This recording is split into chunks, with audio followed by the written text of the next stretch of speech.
So that's pretty much how that happened. I mean, we got a chance to go up there, and my education was not just collegiate, it was also street.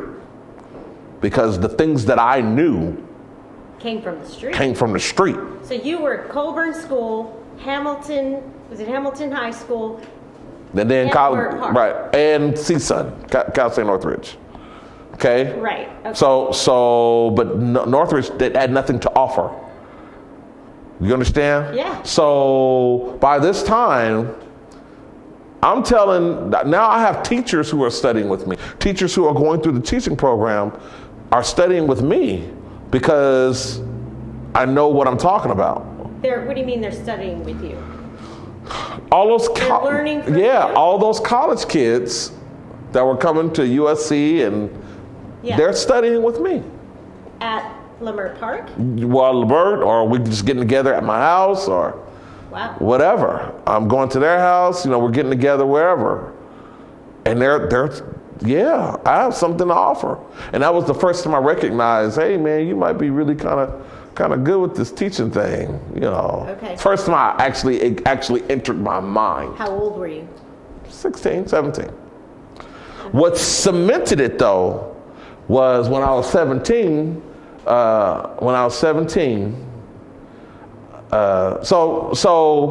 I think my generation is probably the last generation of people who were analog and digital. Okay. Like my brother's generation is, their pocket watch, their computer watches and all that stuff. But my generation is the last to kind of have dabbled in both worlds, the analog world and the digital world, okay?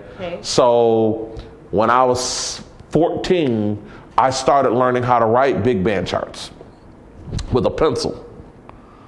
Big band charts? Yeah, so a big band is 5 saxophones, 4 trombones, 4 trumpets, piano, bass, drums, guitar.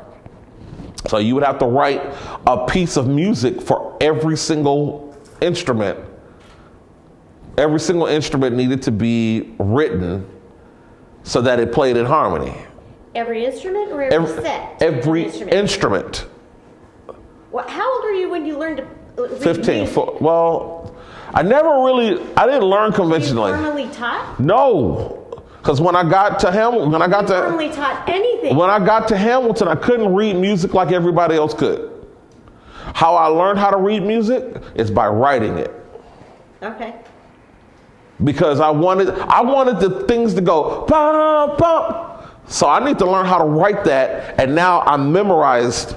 Oh, when I see that bum, bum, now I'm reading the music because I'm learning to write it. Okay. I didn't do it how other people did it. They just, okay, that's a C, that's a F sharp. I didn't do that. I went backwards. Do you teach any of your students the way you learned?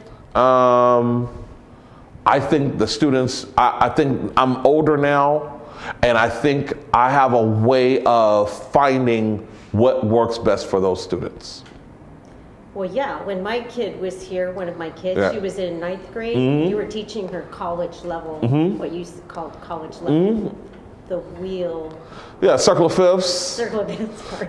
Right. I mean, you didn't learn that stuff until you got into college.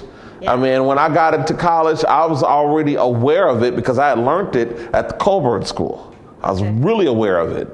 But the tricks about it, I learned at the Colburn School. I didn't learn that in college because I recognized that was one of my conflicts. My inner conflicts was, these guys don't know anything. I'll give you a perfect example. When I had a guy, this guy's name was George Hoysenstamm.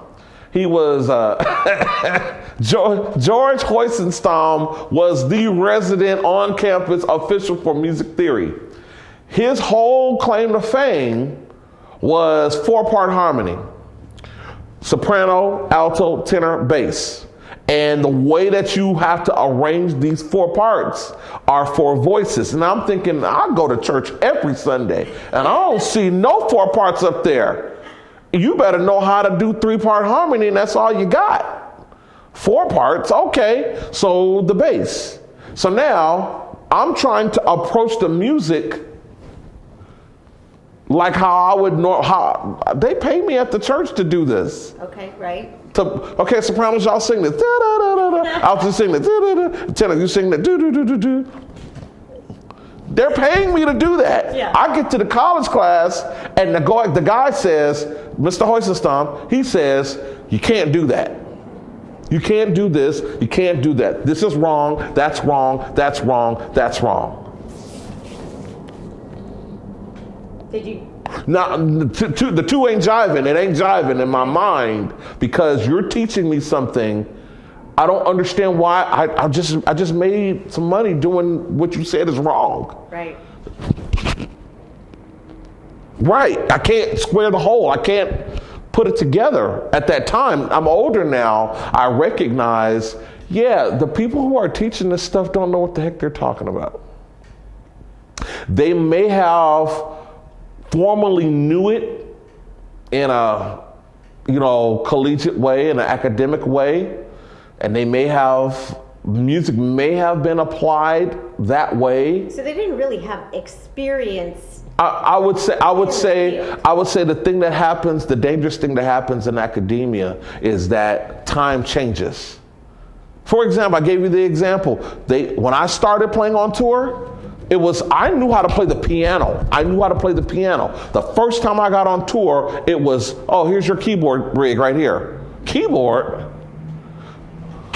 Oh God, I don't know how to work this keyboard. I'm not gonna say that out loud because I'm here now. Right. I'm gonna get real quick, real fast. Shh. I'm not gonna say a word, but in my mind, I'm freaking out because I know piano. Boom, bling, bling, bling. Not sound, sound, sound, play, sound, sound, sound, sound, change to volume, pedal. I don't know that. I'm not familiar with that. I know G minor 7, C7 alto, F minor 11. I know that stuff. We talk all day. Yeah. But not, now you need to get that lead synth sound and you got to merge it with this little bell sound and blah, blah, blah, and change this over here and this has got to be up a minor third and blah, blah, blah, and the modulator will and blah. How long did that take you? Look, I learned right now. Because we in Japan and they counting the song off. Yeah. You did it. And they never knew. No.